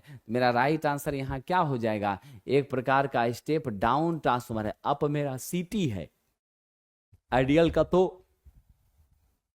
बात ही अलग है, ये तो कल्पना का हमारा आधार है, लेकिन इसी के आधार पर हम बाकी उपकरणों को बनाते हैं। इफिशिएंसी 100% होती है। ऑटो ट्रांसफार्मर आपकी क्या है? सिंगल वाइंडिंग वाली ट्रांसफार्मर है। वैरियक के रूप में, बैरक के रूप में इसका यूज करते हैं। ये ध्यान रखना, किस रूप में यूज करते हैं? वैरियक या बैरक के रूप में यूज करते हैं। हालांकि इसका प्रयोग 3 फेज मशीन में भी किया जाता है। 50 अगर आपका 20 HP से ज्यादा रेंज की हमारी मोटर होती है, खास करके स्क्वायरल केज मोटर, तो वहां किसका यूज करते हैं? ऑटो ट्रांसफार्मर स्टार्टर का यूज करते हैं। नहीं विद्यार्थी जी, वहां स्टार्ट करने के लिए नहीं, इसकी सुरक्षा के लिए। किसकी सुरक्षा, जल्दी बताइए? ओवर करंट से सुरक्षा और अंडर वोल्टेज से सुरक्षा, इन दोनों से बचने के लिए हम इसका यूज करते हैं।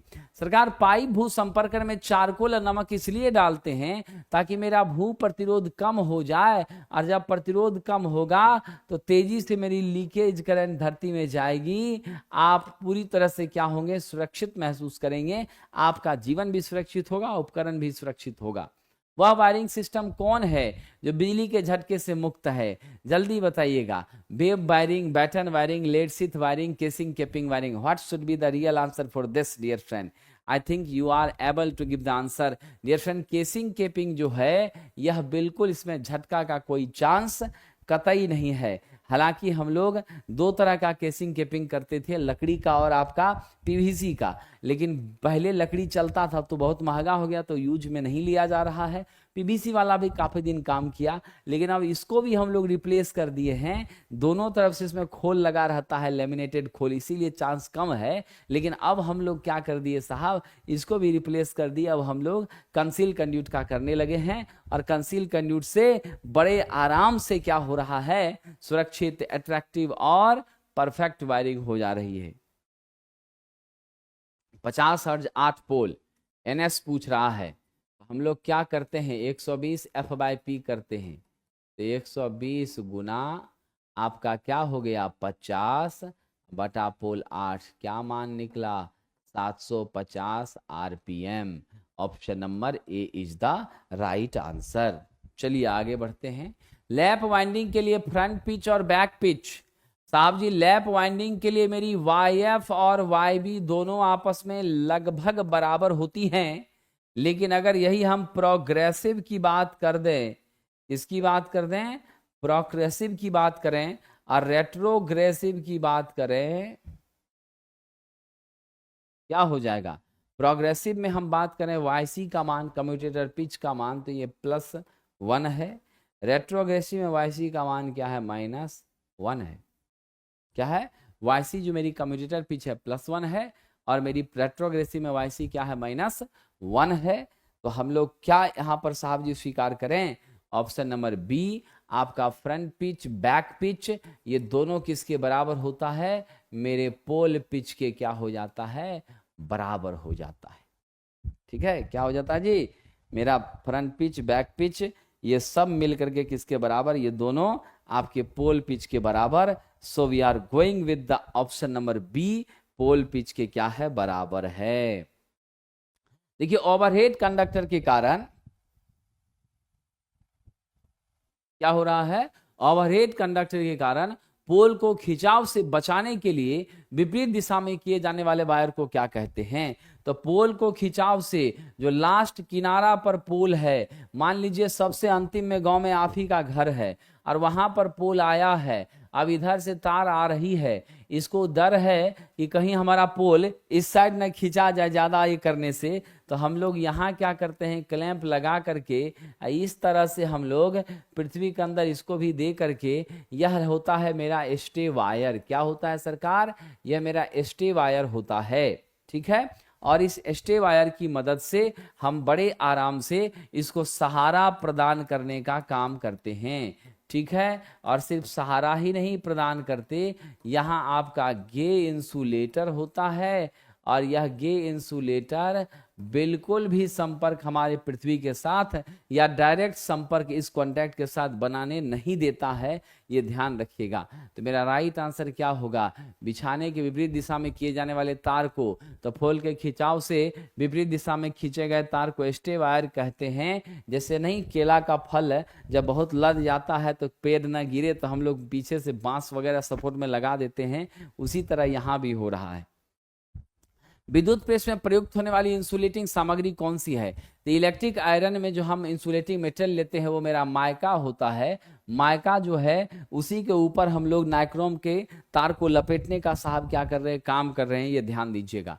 गैस टरबाइन पावर प्लांट आमतौर पर किसकी सप्लाई के पूरा करने के लिए इस्तेमाल किया जाता है? तो जल्दी बताना मेरे विद्वान साथियों, what will be the correct answer for this. हमारा क्वेश्चन है गैस टरबाइन।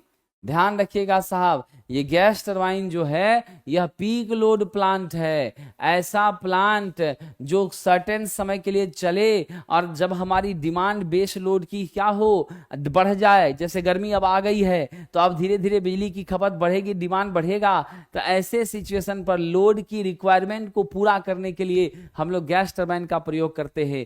बेस के अंदर आपका थर्मल आ जाता है, आपका साहब जी नॉर्मल हमारा हाइड्रल आ जाता जाता है, समझे, हमारा न्यूक्लियर आ जाता है, ये सब आपका बेस में आता है। ठीक है, चलिए आगे बढ़ते हैं। कह रहा शुद्ध अर्धचालकों में अशुद्धि इसे डैश के लिए मिलाई जाती है। इसमें जो अशुद्धि मिलाते हैं उसकी चालकता को बढ़ाने के लिए मिलाते हैं, और यह अशुद्धि आपकी पेंटावायलेंट तथा ट्राइवायलेंट होती है। क्या होती है? पेंटावायलेंट और ट्राइवायलेंट होती है। पेंटावायलेंट आपका क्या देता है? पंचसंयोजी तत्व एन टाइप का मटेरियल बनाता है। ट्राइवायलेंट क्या करता है? मेरा पी टाइप का मटेरियल बनाने का काम करता है। समझ गए? इसको हम लोग डोनर इम्प्योरिटी कहते हैं, इसको हम लोग क्या कहते हैं? एक्सेप्टर। इसको एक चाहिए क्योंकि यह 3 ही है और 4 हमारे क्या है? बाहरी कक्षा में इलेक्ट्रॉन है। तो मेरी चालकता बढ़ाने के लिए ऐसा किया जा रहा है। डैश से उत्पादित बिजली को पीजो इलेक्ट्रिसिटी कहा जाता है। खटाखट जवाब दीजिए साहब। जो मेरे प्रेशर के माध्यम से बिजली उत्पन्न होगा उसे किस नाम से जानेंगे? Piezo electricity. हीट के माध्यम से थर्मो इलेक्ट्रिसिटी, लाइट के माध्यम से लाइटो इलेक्ट्रिसिटी। ये हमारा एक जनरल स्ट्रक्चर है। किट कैट फ्यूज किस पदार्थ से बना होता है? सबको मालूम है, पोर्सिलीन से बना होता है, रीवायरेबल होता है। क्या होता है? रीवायरेबल होता है। हम अपनी आवश्यकता अनुसार इसके क्या कर सकते हैं? इसके वायर्स को हम लोग कन्वर्ट कर सकते हैं। दैट मीन्स कन्वर्ट करने का मतलब है जब डैमेज हो जाएगा तो चेंज करते हैं। कौन सा वायर लेते हैं? पीबी प्लस एसएन लेते हैं साथियों। ठीक है, ध्यान रखिएगा, पीबी प्लस एसएन लेते हैं और फाइबर पोर्सिलीन की हमारी बनी होती हैं ताकि आपका ताप सहने की क्षमता उच्च हो। अगर हल्का भी शॉर्ट या कहीं कुछ फॉल्ट आए तो यह डैमेज ना हो, और ऐसे भी यह ओवर लोड की स्थिति से यानी करंट के एक्सेस होने की स्थिति पर पिघल करके हमें सुरक्षा देने का काम करता है।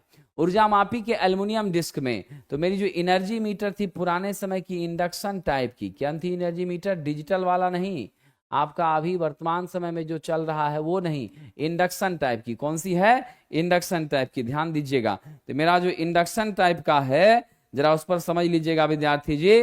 ठीक है, आइए साहब।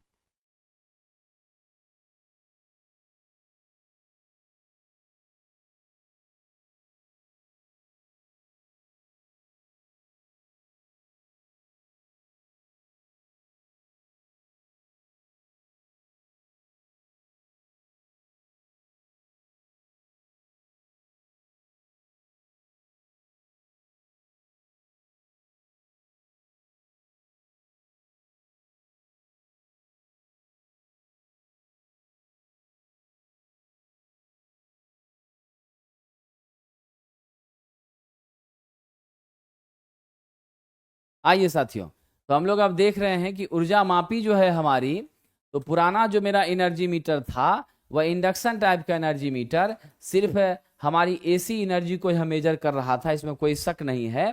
तो इसमें क्या हो रहा था साथियों, ध्यान दीजिएगा, एल्युमिनियम डिस्क का हम प्रयोग करते थे और यह चक्ति जितनी बार घूमती थी उसके घूमने के हिसाब से ही हम लोग मीटर कॉफिशिएंट के आधार पर हम लोग क्या करते थे, तो साहब आइडेंटिफाई कर पाते थे किस चीज को, तो कितना एनर्जी हुआ है। तो ये सबसे पहले तो देख लीजिए कि ऊर्जा मापी जो है यह आपका क्या है? इंटीग्रेटिंग टाइप का इंस्ट्रूमेंट है। क्या है सरकार? इंटीग्रेटिंग टाइप का इंस्ट्रूमेंट है, समाकलन प्रकार का इंस्ट्रूमेंट है। ये प्रश्न पूछा हुआ है। अब इसमें कई बार ऐसी होती है परेशानी पुराने मीटर में कि आपने घर से आप बाहर चले गए, कुछ भी कंजप्शन आप पावर का नहीं कर रहे हैं, ठीक है, सारा उपकरण आपका बंद है, लेकिन फिर भी धीरे धीरे धीरे धीरे यह घूम रही है, आपका बिल आ रहा है। इस तरह की जो प्रॉब्लम है उसे क्रीपिंग कहते हैं। क्या कहते हैं? क्रीपिंग कहते हैं। और इसी क्रीपिंग को दूर करने के लिए एंटी पैरेलल में 180 के शिफ्टिंग पर उल्टा डायरेक्शन में इस पर हम क्या करते थे? छिद्र कर देते थे, होल कर देते थे। साथियों ध्यान रखिएगा, तो मेरा राइट आंसर क्या हो जाएगा? क्रीपिंग से बचने के लिए। ठीक है, अगला साहब, कोरोना के लिए निम्नलिखित में से कौन सा कारक जिम्मेदार है? तो दोस्तों कोरोना के लिए आपका जिम्मेदार कारक है, जल्दी बताइए, कोरोना के लिए क्या जिम्मेदार है? तो विद्यार्थी जी हमारी कोरोना जो है यह कहां पर होती है? हाई ट्रांसमिशन लाइन में होती हैं। उच्च विभव पर जब हम ट्रांसमिशन कर रहे होते हैं तब कोरोना की घटना जो है साथियों घटती है। अगर आपकी सतह अनियमित और खुरदुरी है तो यह ज्यादा होती है। क्या होती है? ज्यादा होती हैं। अगर सतह के बीच दूरी अधिक है तो कम होती हैं। चिकना सतह, स्मूथ सतह है तो कम होती हैं। रेगुलर और स्मूथ सतह है तब भी कम होती हैं। अगर आपका मौसम शुष्क है, बढ़िया मौसम है, तब भी कम होती हैं, है ना। अगर आपकी क्या हो जाए, ध्यान दीजिएगा, वो झमाझम बारिश वाली मौसम है, मूसलाधार बारिश नहीं, जो बारिश की एकदम एक सप्ताह तक हो रहा है हल्का हल्का, वैसे सिचुएशन में यह और बढ़ जाती है, समझे कि नहीं। तो इससे हिसिंग नॉइज उत्पन्न होता है। साथ ही आपको ओजोन गैस, ओजोन का उत्सर्जन होता है। वायलेट ग्लो चारों ओर हमारी क्या होती हैं, फैलती हैं बैगनी रंग की। तो ये हमारे लिए हानिकारक है। इस सब आपका जो है डीसी में यह नहीं होती हैं, इसलिए हम लोग अब क्या करने लगे, एचवीडीसी ट्रांसमिशन पर ज्यादा बल देने लगे। अगला कह रहा, किसी डायोड की प्रतिलोम धारा डैश के क्रम में होती है। किसी डायोड की जो रिवर्स करंट है, ध्यान रखिएगा, क्या है साहब, मेरे डायोड की जो रिवर्स करंट है वह किस ऑर्डर में होती हैं, जल्दी बताइएगा साहब। रिवर्स करंट मेरे डायोड की हमेशा क्या होगी साहब, माइक्रो एम्पियर में होगी, बहुत कम होगी। क्या होगी? बहुत कम होगी। और जो मेरी फॉरवर्ड करंट है वह मिली एम्पियर में होगी। क्या होगी? फॉरवर्ड जो होगी मिली में होगी और रिवर्स माइक्रो में होगी। ऐसा इसीलिए क्योंकि डायोड जो मेरा सिंपल डायोड है फॉरवर्ड बायस में काम करता है। अगर आप इसको रिवर्स बायस में करेंगे और फिर रिवर्स में ऑपरेट करने की कोशिश करेंगे तो वैसी स्थिति में यह क्या हो जाएगा सरकार, आपका क्षय हो जाएगा, डैमेज हो जाएगा, मेरा ब्रेकडाउन वोल्टेज एक्सेस होकर के मेरी डायोड समाप्त हो जाएगी। 3 फेज पावर और लाइटनिंग लोड के लिए केवल कितने कोर का होना चाहिए? आपको डबल काम करना है।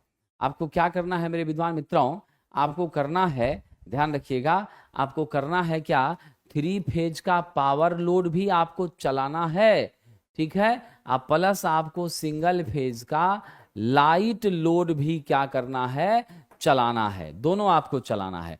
जब ये दोनों आपको चलाना है मेरे विद्वान साथियों, तो बहुत ही ईमानदारी से आप देख लीजिए, जो महत्वपूर्ण बात है कि हमें कम से कम 3.5 का लेना पड़ेगा, जिसमें 3 समान साइज जो है वह मेरे फेज के लिए होता है और हाफ वाला जो है वह न्यूट्रल के लिए होता है। दोनों को मिला के हम 3.5 कहते हैं, 3.5 कहते हैं। चलिए आगे बढ़ते हैं साहब। आईएस के अनुसार घरेलू वायरिंग के लिए प्रयोग की जाने वाली तार की वोल्टेज ग्रेडिंग कितनी होती है? तो आईएस इंडियन स्टैंडर्ड के हिसाब से डोमेस्टिक एप्लीकेशन में जो हम तार यूज करेंगे उसकी वोल्टेज ग्रेडिंग किसी भी हाल में साथियों न्यूनतम हमारी अगर होगी तो हम उतना क्षमता लेके चलते हैं कि हमारा काम चल जाए। हालांकि 230 वोल्ट मेरा ऑपरेटिंग वोल्टेज है, लेकिन 230 का तार हम लेके नहीं चलते हैं। हम कितना लेके चलते हैं? 11 से लेके, बीच में जरूरत पड़ गया, आप कोई मान लीजिए मोटर लगाए, 3 फेज का सप्लाई देना पड़ा, तो फिर क्या कीजिएगा, पूरा तार बदलिएगा? नहीं। तो हम लोग 1100 की ग्रेडिंग के वोल्टेज को लेके चलते हैं, उस आधार पर हम लोग इसका उपयोग करने का काम करते हैं। यानी आप हमेशा ध्यान रखिएगा, वोल्टेज की ग्रेडिंग के आधार पर हम इसका चयन कर रहे हैं, ठीक है। 1100 voltage the standard. Electric wiring system में क्या होता है? बहुत अच्छा प्रश्न है। इलेक्ट्रिक वायरिंग सिस्टम में wiring system, electric wiring system जैसे ही होगी तो सभी उपकरण आपके क्या होंगे? सभी उपकरण आपके समांतर में जुड़े होंगे। कैसे होंगे? समांतर में होंगे। आपका फ्यूज कैसा होगा? तो फ्यूज मेरा सदैव कैसा होगा सरकार? श्रेणी में होगा। फ्यूज सदैव कैसा होगा मेरा? श्रेणी में होगा। स्विचेज कैसी होंगी? उस पर्टिकुलर उपकरण के बिहाफ में श्रेणी में होंगी, ठीक है। यानी हमेशा याद रखिएगा, इलेक्ट्रिकल लोड समांतर में जुड़ा होता है, सबको वोल्टेज समान मिलता है, ताकि हमारी क्या हो जाए, अगर कमरा नंबर 1 का एक बल्ब ऑफ हो तो मेरे कमरा नंबर 2 पर कोई असर ना पड़े, समझ गए कि नहीं? यानी एक बल्ब फ्यूज कर गया तो दूसरे तीसरे चौथे से कोई लेना देना ना हो, मेरी रोशनी वहां से हमें मिलती रहे, ठीक है, बिना अवरोध के मुझे आपूर्ति प्राप्त होती रहे। यही वो किताब है जिसने आपको बहुत सहयोग प्रदान किया है और करेगा भी। आप सब लोग ध्यान रखिएगा, बेसिक साइंस इंजीनियरिंग ड्राइंग के लिए रुक्मिणी प्रकाशन की यह बुक मार्केट में उपलब्ध है और बहुत ज्यादा हेल्प पहुंचा रही है छात्रों को। ITI trade theory electrical group की बुक है, स्पेशल ये डीजल वाले मोटर मैकेनिक, ट्रैक्टर मैकेनिक के लिए ऑटोमोबाइल ग्रुप की सेपरेट बुक है, जिसमें थ्योरी क्वेश्चन दोनों चीजें हैं। मैकेनिकल के लिए फीटर, टर्नर, मशीनिस्ट, वेल्डर, ये वाली किताब है। तो ये सारी किताबें आपको इस बार सफलता दिलाएगी साथियों और काफी आपको मदद पहुंचाएगी। चलिए अगला प्रश्न है, लचीली पाइप को एक कठोर पाइप से जोड़ा जाता है। लचीली पाइप को क्या करते हैं? कठोर पाइप से जोड़ते हैं। तो यहाँ किसका जरूरत पड़ेगा? इसमें हमको कॉम्बिनेशन कपलिंग की जरूरत पड़ेगी, जो इस दोनों को ज्वाइन करने का काम करेगी। तो क्या होती है ये? मेरा ज्वाइंट कपलर कहिए या कॉम्बिनेशन कपलर कहिए, दोनों में से कोई भी चलेगा। कह रहा ट्रांजिस्टर में संग्राही धारा 4.5 एम्पियर है, यानी संग्राही मतलब कलेक्टर करंट कितना है? 4.5 एम्पियर है। बेस करंट कह रहा है आपका कितना है? 20 माइक्रो एम्पियर है। कितना है? 20 माइक्रो एम्पियर है ना? तो अब जरा हमको बताइए साथियों, आपकी क्या हो जाएगी? आपकी क्या हो जाएगी इमीटर करंट IE का मान?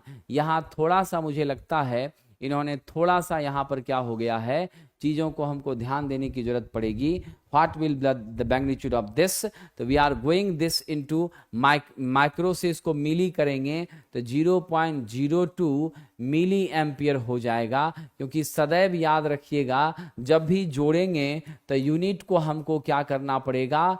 समान करना पड़ेगा। अगर यूनिट को समान नहीं करिएगा और तब जोड़िएगा तो चीजें क्या होगी? गलत हो जाएंगी। तो मेरा IE क्या होता है? Emitter current base plus collector current. तो बेस करंट मेरा कितना है? आप देख लीजिए 0.02 है तो वैल्यू लिख देते हैं, 0.02 है। कलेक्टर कितना है? 4.5 है। तो क्या हो गया? 4.52 मिली एम्पियर आ गया। Option number A is the correct answer. तो जब भी ऐसा क्वेश्चन रहेगा तो आप इसको जरूर चेंज कीजिएगा, यूनिट को जरूर बदलने का कोशिश करिएगा। चलिए साहब, स्विच, सॉकेट, प्लग होल्डर, ये सभी जो बने होते हैं यह इंसुलेटिंग मटेरियल के बने होते हैं, ताकि आप अगर स्विच दबाने जाएं तो आपको झटका ना लगे। प्रायः हम लोग बेकेलाइट का उपयोग करके इसको बनाते हैं साथियों, ठीक है। प्रायः क्या होता है? बेकेलाइट आजकल तो रंग बिरंगा भी आने लगा है, क्वालिटी भी कई प्रकार की हो गई हैं, चीज़ें बदलती जा रही हैं। और हम लोग जानते हैं बेकेलाइट का 17 से 20 के भी प्रति mm तक का क्या होता है, इसकी डाइलेक्ट्रिक स्ट्रेंथ हुआ करती है। किस उत्पादन प्लांट का संचालन खर्च, रनिंग कॉस्ट, गारंटी के साथ साथियों 85% से ज्यादा मेरी दक्षता, पॉल्यूशन बिल्कुल जीरो, है ना, साथ ही साथ बाढ़ का भी नियंत्रण। तो बहुउद्देशीय परियोजना के रूप में मेरी क्या है? मल्टीपर्पस प्रोजेक्ट कौन है? Hydro electric. गेस्टेशन पीरियड भी 100 से 125 साल। सिर्फ एक ही दिक्कत है, लागत क्या होती है? उच्च होती है। लेकिन परिचालन कॉस्ट, रनिंग कॉस्ट नेग्लेजिबल, क्योंकि फ्री में आपकी क्या है? पानी, उसका कोई खर्च नहीं लगता। साथ ही साथ हमारे संचालन के दौरान फिर हम लेबर या फिर इंजीनियर्स वगैरह की भी ड्यूटी यहाँ पे बहुत कम रहती है। कम ही लोग मिलकर बड़े से बड़े प्लान को चला लेते हैं साथियों। इंपॉर्टेंट पॉइंट यहाँ ध्यान रखना, यह जल से ऊर्जा ग्रहण करके विद्युत उत्पादित करता है। और दूसरी महत्वपूर्ण बात, यहाँ हम लोग कैसा? सैलियन पोल टाइप का, कैसा साहब? सैलियन पोल टाइप के रोटर का प्रयोग करते हैं, जिसकी गति क्या होती है? निम्न होती है। क्या होती है? गति निम्न होती है। इसका व्यास अधिक होता है। क्या होता है इसका? ध्यान रखिएगा, व्यास अधिक होता है, एक्सियल लेंथ इसकी कम होती है, ठीक है। थर्मल में इसका प्रयोग नहीं करते, थर्मल में हम लोग सिलिंड्रिकल का प्रयोग करते हैं। 3000 RPM के रेंज तक यह गति कर सकती है। Full wave centre tap rectifier का PIV। तो फुल वेव सेंटर टैप में 2 डायोड है हमारा। याद है आपको कि इसके PIV क्या होगी? यहां पर VM, यहां VM। तो पीक इनवर्स वोल्टेज मेरा होता है PIV, क्या होता है, पीक इनवर्स वोल्टेज। यह वो मैक्सिमम वोल्टेज है जब रिवर्स में हमारी डायोड वर्क कर रही होगी तो उस वोल्टेज पर वह डायोड डैमेज नहीं करेगी, उतने को सहने की ताकत रखेगी, वो PIV है। जो कि आपका VM प्लस VM बराबर क्या हो रहा है, 2VM हो रहा है साथियों। ठीक है, VM मेरा होता है हाफ वेव रेक्टिफायर का, और यही मेरा किसका होता है, आपको साहब फुल वेव रेक्टिफायर, लेकिन ब्रिज टाइप का, जिसमें 4 डायोड होते हैं। इस दोनों का VM होता है। सेंटर टैप में ट्रांसफर होना जरूरी है, तो ट्रांसफार्मर की मौजूदगी के कारण टैपिंग कर रहे हैं, तो यहां पर VM दैट बिकम्स 2VM हो जाता है।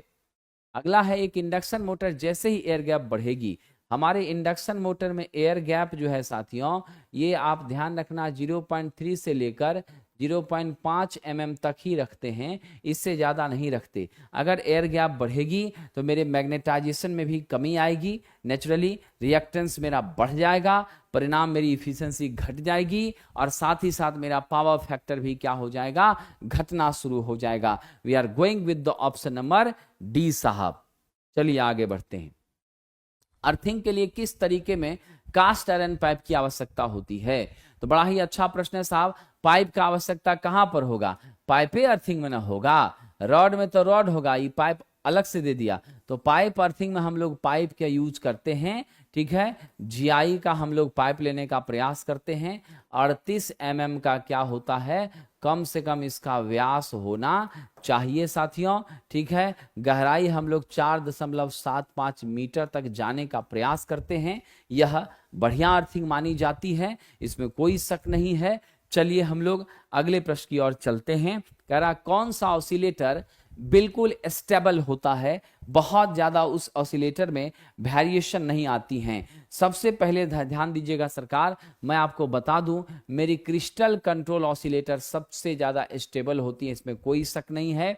और दूसरी महत्वपूर्ण बात है, यह ऑसिलेटर क्या कर रहा है, तो यह साहब जी डिजायरेबल फ्रीक्वेंसी पर, ध्यान रखिएगा, डिजायरेबल यानी मनचाही आवृत्ति पर हमें AC प्रदान करता है, यानी DC को AC में कन्वर्ट करने का काम करता है। मनचाहे फ्रीक्वेंसी पर हमें AC आउटपुट के रूप में देने का काम साथियों ये करता है। ये हमारी ऑसिलेटर का फंक्शन है। तो साथियों आप सभी लोग इन प्रश्नों को रिवाइज करिए और बार बार इसकी प्रैक्टिस करिए। जितना आपने पढ़ा है, मैं सिर्फ यही समझाना चाहता हूं कि अब भटकिए मत, अब उस पढ़े हुए चीजों को कमांड करिए। जितना आपके पास आ चुका है उसको सस्टेन करिए और शांत दिमाग से अध्ययन करिए। बहुत ज्यादा हड़बड़ाने की कोई आवश्यकता नहीं है। आप सबका भविष्य उज्जवल हो। आप सब इस बार सफलता की इबादत लिखें। मेरी शुभकामनाएं आपके साथ हैं। कल फिर आपकी सेवा में हाजिर होऊंगा। आज विदा कीजिए। बहुत बहुत धन्यवाद।